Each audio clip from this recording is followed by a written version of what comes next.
Well, hello. Today is the 1983 movie Escape from the Bronx, a sequel to 1990 The Bronx Warriors. An evil corporation plans to transform the Bronx into a city of the future.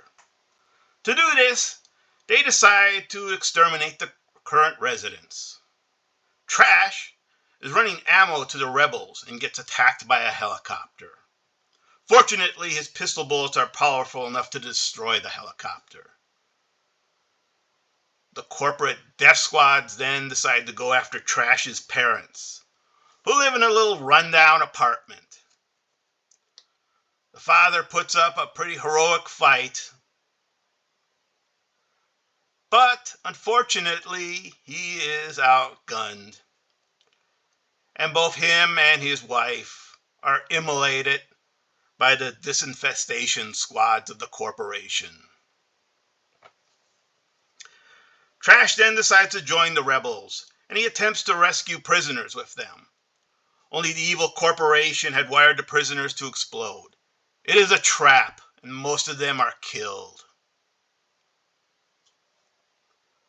Trash, though, does manage to escape with a journalist, and she has a plan that they have to kidnap the president of the corporation. To do this, they need the criminal Strike, who knows all the underground passages. With his creepy son, they decide to head out and kidnap the president of the corporation. They do this at a ceremony dedicating a new hospital. The reporter Moon causes a distraction which gets her killed, but they manage to capture the president.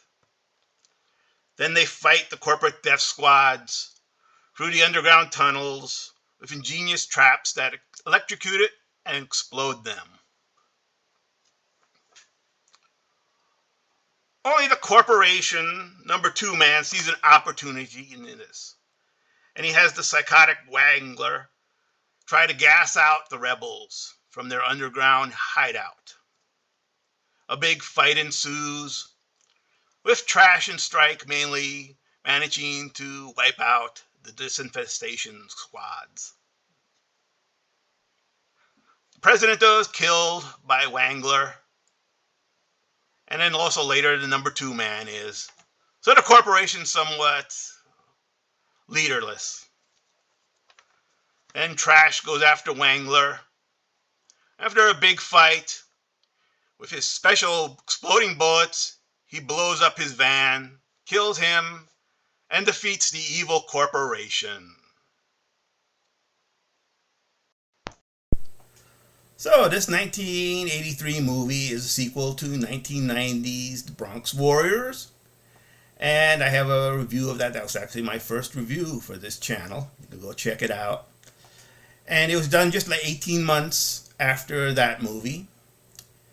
And, it's obviously, it still starred Trash, who was really the only one who returned, because everyone else was basically killed in the first movie. And a lot might know it as, from its alternate title, Escape 2000, which was on one of the final episodes in the old Comedy Central Mystery Science Theater 3000. And of course, this was filmed in New York and Rome. And Trash apparently lost a lot of body mass, which is why they kept him in a jacket most of the time. And this one actually was done cheaper because, it being a sequel, they had a built-in audience, they thought, so they didn't spend as much money. But they definitely did have a very high body count, a lot more higher. I mean, you could see it from this movie. It's just continually people getting shot, stabbed, blown up, immolated with flamethrowers, blown up, beaten in the face with baseball bats, smashed their faces off with shotguns, or just getting the crap beat out of them by Trash with helmets. Now, this movie is, quite, what do you expect? An evil corporation buying politicians and controlling the media. Boy, how far-fetched is that? And of course, their publicity department really needs some work. I mean, the disinfestation extermination squad, bunch of guys in silver suits with flamethrowers and submachine guns. You wonder why people don't trust them. And they should probably, call them the friendly guys or something with little smiley faces and rainbow flags and stuff to show that they care. I mean, here they are, exterminating, a poor neighborhood of ethnically diverse people to gentrify it for some rich hipsters. Of course, the hipsters are probably trans and non-binary, and those guys need safe spaces for sip their cafe lattes. So, all good.